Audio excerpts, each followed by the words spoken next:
Hello বন্ধুরা, আমার চ্যানেলে সবাইকে স্বাগত। আজ আমি আরেকটি নতুন রেসিপি নিয়ে চলে এসেছি। আজ আমি আর মাছের রেসিপি করে দেখাবো। আমি আর মাছের রেসিপির জন্য মশলা নিয়েছি: টমেটো বাটা, পেঁয়াজ বাটা, ধনেপাতা কুচি, লঙ্কা গুঁড়ো, জিরে গুঁড়ো, হলুদ গুঁড়ো, আদা বাটা।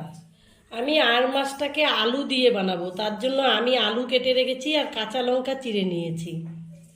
আমি আর মাছটার মধ্যে লবণ হলুদ মেখে 10 মিনিট রেখে দিয়েছিলাম। এখন মাছটাকে আমি ভেজে নিব। আমি কড়াইতে সর্ষের তেল দিয়ে দিলাম। মাছটাকে এখন আমি ভেজে নিব। মাছটাকে আমি ভেজে নিব।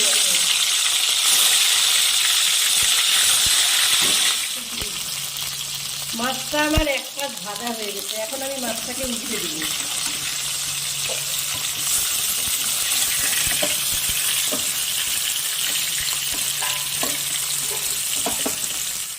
মাছটা আমার 2 পিস ভাজা হয়ে গেছে। এখন মাছটাকে আমি তুলে নেব।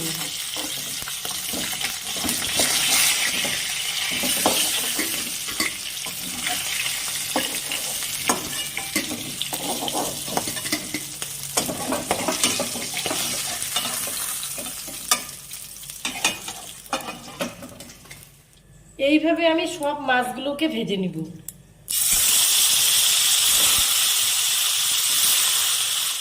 সব মাছগুলো আমার ভাজা হয়ে গেছে। আমি ওই মাছ ভাজার তেলের মধ্যে গোটা জিরে আর 2টো তেজপাতা ফোড়ন করে নেব।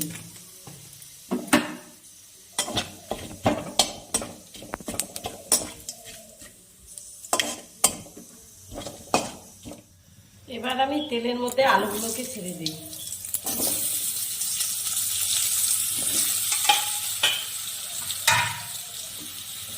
এই আলুগুলোকে এবার ভেজে নিব।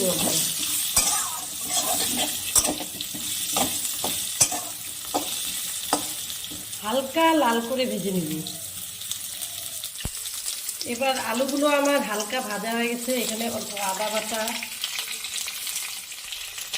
জিরে গুঁড়ো, হলুদ গুঁড়ো, লঙ্কা গুঁড়ো, পেঁয়াজ বাটা, টমেটো বাটা,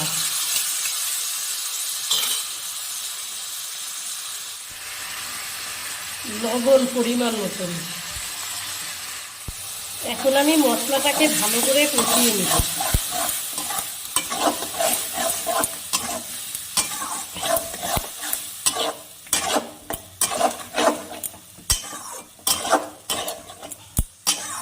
মশলাটা একটু ভালো করে কষিয়ে নিই। মশলাটা আমার ভালো করে কষানো হয়ে গেছে। এবার জল দিয়ে দিব।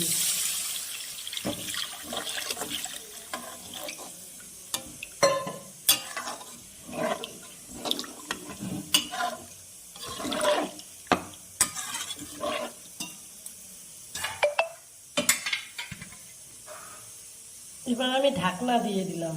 ঝোলটা ঢাকনা দিয়ে 15 মিনিট ফুটিয়ে নেব। ঢাকনাটা এখন 15 মিনিট পরে খুলে নিলাম। মাছের ঝোলটা ফুটে গেছে। এখন মাছ দিয়ে দেব।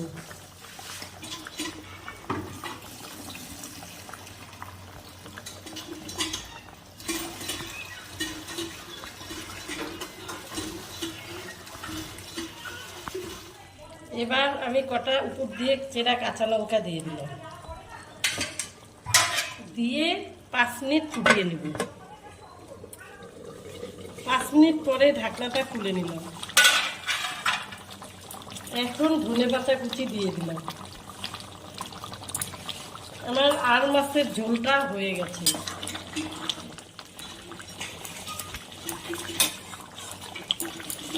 এখন এটা আমি নামিয়ে দিব।